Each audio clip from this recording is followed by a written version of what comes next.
Good morning. I have been on a journey this week. It's been officially an entire week on an AIP diet, an anti-inflammatory diet, and the results have blown my mind. I knew that I was inflamed, but I didn't know exactly how much. I'm gonna put a little before and after here, and it is incredible. So last week I learned a few things. I kind of jumped into this diet because I knew that I was inflamed. I also knew that I needed to make some sort of a change. And my rock bottom moment was basically researching fat loss pills. I'm almost ashamed to say that, but it's true. I had heard, I think the Ozempic is the GLP-1. I think that's what it is. I'm not sure. I don't know much about that world, but I had heard that there was a natural version. I was like, okay, well, let me look. How bad could it be? It's natural. Well, needless to say, once you look at the website, it is a pill that is recommended for life, which just really, I knew that was my rock bottom moment. So I figured I needed to do something. I'd heard there's a couple of internet doctors I really love. I can link some below too. Dr. Josh Red is one of them that I have been looking at what he's been doing with his clients, and just the amount of inflammation that these women have been carrying to me has just been astonishing. And then going on this protocol, what happens to their body, not only physically, but they have painless periods. I mean, people are able to cure their endometriosis, which is horrific. So I had been experiencing joint pain, very painful PMS, very moody PMS, my hormones. I know for a fact that my progesterone has left the building, and I'm an estrogen dominant all the time, and so that leaves me with a lot of PMS symptoms. So I'm very moody, I'm very short-tempered, I have 2 little kids, so I constantly feel I'm boiling over, or I'm going to boil over, and that's just, I can't live like that. Then when I would wake out of bed, I would feel like I was walking through quicksand. I have a ton of joint pain. I'm somebody that's very physically active, so I work out 5 days a week, and we eat really well, and we take all of the great supplements, but there's something to be said about what happened before we went on our holistic journey. So we've been doing this for about 4 years. And before that, I had meningitis when I was little. So I was on constant antibiotic. I was on birth control. I had an IUD. I drank in my 20s. I was in the fitness world. I did a bodybuilding show, and a lot of that stuff is full of chemicals. The protein shakes I took back then are not the protein shakes I do now. So I do feel my body has been under heavy inflammation for a long time, and it's coming to a head in a stressful time in our lives. And managing my stress, not getting outside as much, things like that. I think it's the perfect storm. So I've been feeling I've been walking around with a fat suit almost that just doesn't belong to me. That's kind of how I can explain it. And I knew it was time for a big change. So here comes the AIP protocol, the AIP. So it's an autoimmune protocol diet, and it's meant to just reduce inflammation and let the body heal. So typically you do it for 30 days or longer. I'm going to do it for 30 days. And then after that, I'm going to reintroduce foods that I don't suspect, at least that's how I'm going to do it. I'm going to reintroduce foods that I don't suspect are causing me inflammation. So for example, my raw milk, eggs, we get pasture raised eggs from the best local source here, and they're fed the best of things. So I don't suspect, but it could be. Please God, don't let it be eggs. I love eggs. I live off of eggs. So I will reintroduce something every 3 days and just kind of sit back, check out my symptoms. I might even keep a food journal, as silly as that used to sound to me, but I want to make sure that I'm very in tune with my inflammation symptoms. And so that's going to help me track to see what is causing me inflammation, because right now I have no idea. So I've cut everything out: dairy, gluten, eggs, protein powders, most of my supplements. I'm taking natural herbs to help my lymphatic system drain. I'll make a whole video about that because I think that's so important. Not only do I need to decrease the inflammation, but my body needs to drain the toxins that I've been holding. So a lot of herbs, some dry brushing, lots of teas. I'm a tea girl now, so I drink a lot of drinks throughout the day to stay hydrated, because this is really important. The first day I was constipated, which is not typical for me, but I've been reading that drinking a lot of coffee can just make your body go. And so when you're left without the caffeine, you need your body to do that naturally. So the first day I definitely felt it. And then after that, I drank a lot of water, took electrolytes, all of that helped, and that's fine now. But I have heard that on this diet you can experience quite a bit of that. So that's important to note and then kind of be prepared for and watch what your body does. So I have my grocery list here. I'm gonna go grocery shopping right now because last week some of the things that I learned were that I wanted to keep it simple, but it ended up being like very bland food, which makes it very hard to be on this diet. I feel like food is super, super important, and having it taste good and then being excited about it. So one of the challenges, I read all of the DMs that I got from everyone that's tried it or has heard of it. One of the things that I was told was that the food is just very hard to navigate, and I'm definitely experiencing that firsthand. Being a whole week in, I'm definitely having trouble with the flavor, kind of like what to eat for every meal. So I've come up with a game plan. I am somebody that is like very plan focused. I'm very type A. So if I have a plan, I feel like I can be successful. So I'm gonna get a couple of staples from the grocery store, things that I can now have. A lot of coconut based things. So this diet, you'll do a lot of coconut. And I'm gonna put some recipes together that I think are gonna be like excitable for me to eat. I have a breakfast that I'm excited to eat because right now I blended a sweet potato and chicken breast, almost like baby food. And it was fine, but it's getting kind of,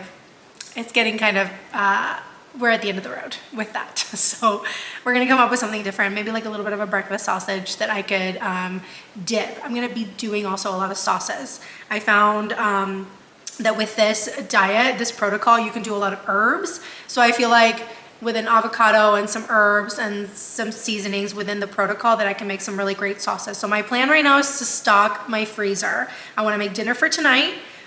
For myself, and maybe my family will eat it. I think so, because we're gonna make a yummy meatball, and I love a meatball. I also realized that I don't like eating just like ground beef as it is, so I'm gonna make a lot of meatballs is the plan. So here we go, let's go shopping. We've got our list, and I'm gonna take you along and show you kind of the staples that I am gonna plan to eat next week, which will be my second week on AIP, which by the end of next week I should be halfway done, which you're never really done because this should become a lifestyle for me. I mean, the amount of inflammation, again, I'll pop into here, was insane, and I don't want to be carrying that around. So this is exciting. We're gonna go shopping. Let's go. Here we are at our local health food store here in Colorado. It's called Sprouts. I'm hoping to find some new AIP-friendly finds, things that might have like not caught my eye before. But the first thing I saw was the cassava flour pasta. I had completely forgotten that like Jovial is one of my favorite brands. I usually buy their corn pasta. But they are tested free for lead, so it's a great option. I cannot believe that I can have pasta, so I'm excited. Next up, coconut milk. This was really, really hard. There are a lot of them with just like a lot of unnecessary stuff. Lots of gum, so I found one brand in the entire store, Native Forest, and they make an organic gum-free version, so that's amazing. Now I'm gonna head home and start prepping this week's food because honestly, half the battle is super planning because this restrictive diet is just like hard to navigate if you don't have a lot of flavors or options. So now that my inflammation is starting to go down, I'm feeling encouraged. I'm gonna dig deeper into the flavor, the variety, and I'm gonna try some meals that maybe my family can eat because I don't think that making 2 dinners every night is gonna be sustainable. I'm also on the hunt for a coconut yogurt and one that doesn't taste like sunscreen in particular. So I picked up these 2 new brands to test out. Fingers crossed that one of them is a keeper. Of course, more coconut milk. This is super versatile. I can make curry smoothies and sauces. I grabbed some olive oil since butter is usually what we use. For proteins, I picked up turkey and chicken. I have a ton of ground beef in the freezer, so that variety is gonna be there. Then I loaded up on herbs because the flavor matters. So lemons, sweet potatoes, fruits, natural sweeteners, all of these things are gonna just make more variety and more, essentially make me successful. Dates have become a new snack that I am obsessed with. They're sweet, satisfying, and they balance your blood sugar. This is a huge plus, so I'm gonna use these for snacks, maybe a little bit of a breakfast, a sweet treat at night if I am feeling craving. So that's gonna be really, really great. Okay, almost forgot the cassava flour. Still can't believe I have pasta. I am so excited. I have some ideas of what I'm gonna do with this, so stay tuned for that. Now it's time to prep. I'm starting with the herbs. I'm gonna take a page out of my mom's book, my Cuban mom's book. I'm gonna just kind of throw everything into the food processor and make like a Cuban sofrito, one that I could use like in bulk and then split it up between the different portion of meatballs. And then I'm gonna use coconut flour as a binder because I can't use breadcrumbs. So that's gonna work really well, I think, I hope.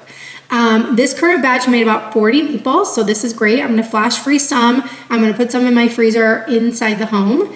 And then I'm also going to cook some for the next few days. So I can always go to the freezer and then cook the meatballs frozen. Okay, this is a step that has been really helpful, especially the first week. I wanted to make sure that I didn't overeat, and I wanted to make sure that I don't undereat, because I want to be strong and my blood sugar to be balanced throughout the day. So I want to have around 5 ounces of protein per meal. So I wanted to see how many meatballs I could kind of ration per meal. And just weighing my food has been something that I'm used to. I used to be in the bodybuilding world, so this is kind of natural to me. But if you're not, I really recommend this step. It's going to help you just have a more balanced nutrition throughout the day. And then also, if you are wanting to cut weight during this process, this will also make sure that you're not overeating. Okay, now let's make a yummy dipping sauce. I'm using avocado and fresh herbs. This is gonna be super flavorful, help break up the monotony of eating the same food. So I can add different sauces to these proteins that I'm freezing. And it's gonna be great because I'm gonna freeze a little bit of it too, just to have just in case, oops, I didn't make a fresh herb sauce. So I'm just gonna put one out of the freezer.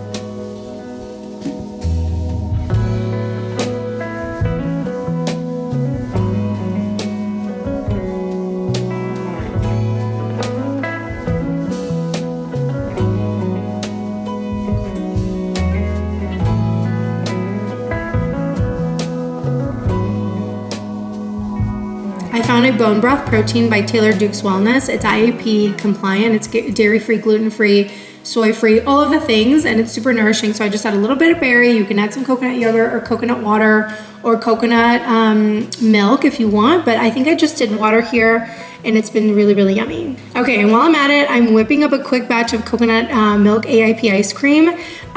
This is gonna be really great because on the weekends, my husband and I like to have a little sweet treat, and I made him a homemade batch of raw milk ice cream with raw honey. So this will be my treat for the afternoon. It's gonna be so delicious. I'm looking forward to this. It took no time at all. Okay, now we've lost the daylight. It's a summer storm here in Colorado. So I'm gonna season some of the chicken meatballs. I'm loving the variety already because these are gonna be lemony and herby. So between the turkey and the chicken, I'm gonna have just a great blend of things to rotate through the week. Again, I'm feeling much more hopeful about the food this week. Last week was a little dark. So if you are not planning your meals, just know that you may run into a wall, but just pivot really quick. Do not give up. This is so worth it. Just so you know, you might need to plan this out in advance. I am going to launch a guide really, really soon to give you all of the meals that I have made so far that have made me successful. So there's a link at the bottom where you can sign up for the wait list. When that'll be done, it should be done in the next few weeks or so, but I wanted to make sure it was perfect. And I'm gonna give you basically my perfect 30-day plan of things that I would do over, especially the first week. So look for that down below. Okay, so just look at this freezer. It's packed and it's ready for the week ahead. I feel like such a win just happened today. I'm hopeful for the weekend. So if you're thinking of starting the AIP journey, I hope this gives you a little bit of inspiration and at least helps you feel like you're less alone, because it can be a little bit of a lonely process. So subscribe, leave a comment below. I'd love to hear if this is something you're trying to do or wanting to do in the future. And I'd love to connect with you down there, but you've got this, you can do this.